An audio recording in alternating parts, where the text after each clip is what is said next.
तो कैसे हैं आप लोग? आई थिंक ठीक ही होंगे।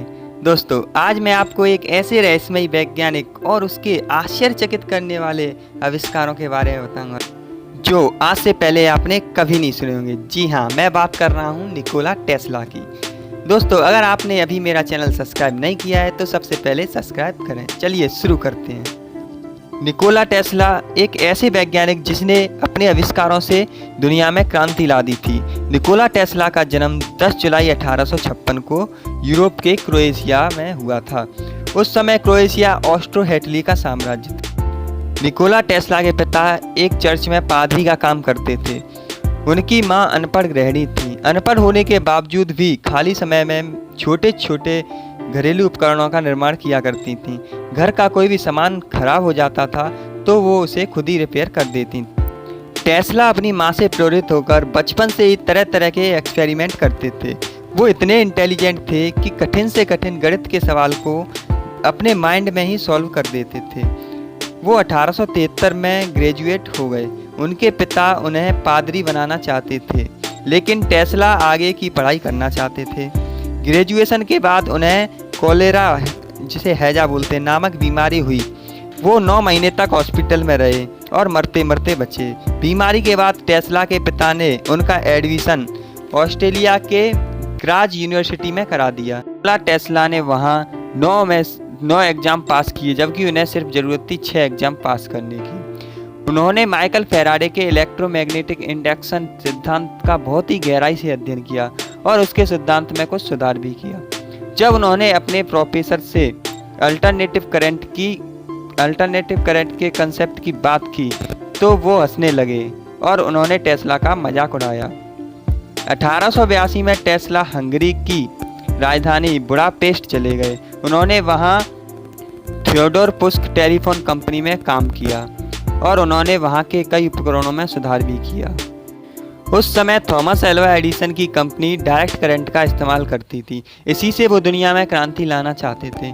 लेकिन डायरेक्ट करंट बल्ब जलाने के लिए तो ठीक था, लेकिन बड़ी बड़ी मशीनों के लिए उसका वोल्टेज कम पड़ जाता था। उनकी टीम इसे सुधारने के प्रोजेक्ट में लगी हुई थी, लेकिन उन्हें सफलता नहीं मिल पा रही थी। वहीं निकोला टेस्ला एसी करंट पर काम कर रहे थे, जो दूरी बढ़ने पर भी एक समान वोल्टेज देता था।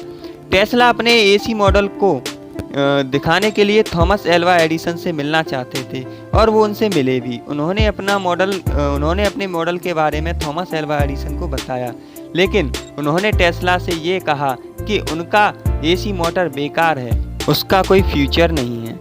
एडिसन को लगा कि अगर ये एसी मोटर मार्केट में आ गया तो उनका डायरेक्ट करंट सिस्टम को बहुत बड़ा नुकसान होगा।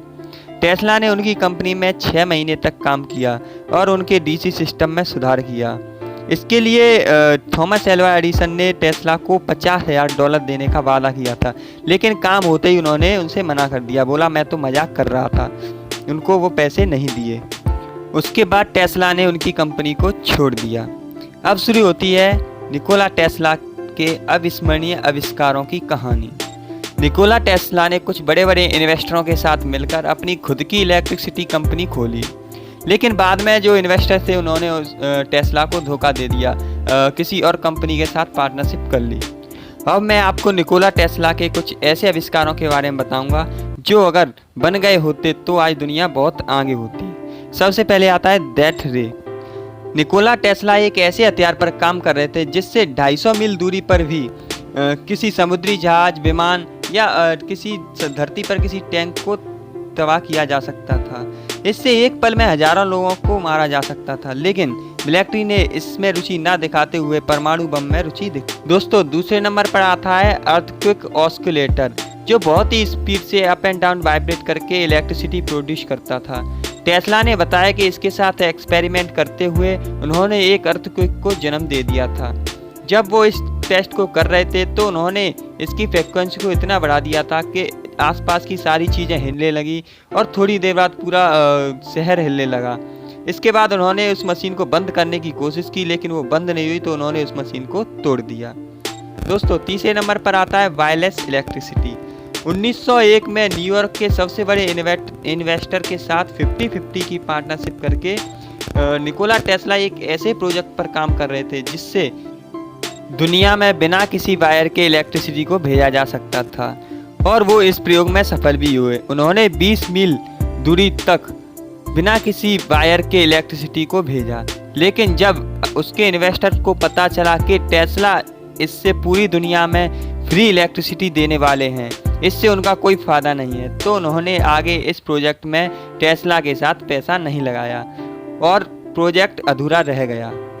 टेस्ला इसके साथ और भी बहुत सारे प्रोजेक्ट पर काम कर रहे थे और सबसे आखिरी प्रोजेक्ट था उनका एक ऐसी मशीन बनाना जिससे अपन जो कल्पना कर उसकी हूबहू फोटो उस मशीन में आना, लेकिन उनकी मृत्यु के कारण उनका यह प्रोजेक्ट अधूरा रह गया। दोस्तों, अगर आपको वीडियो अच्छी लगी हो तो लाइक, शेयर एंड सब्सक्राइब करें। धन्यवाद।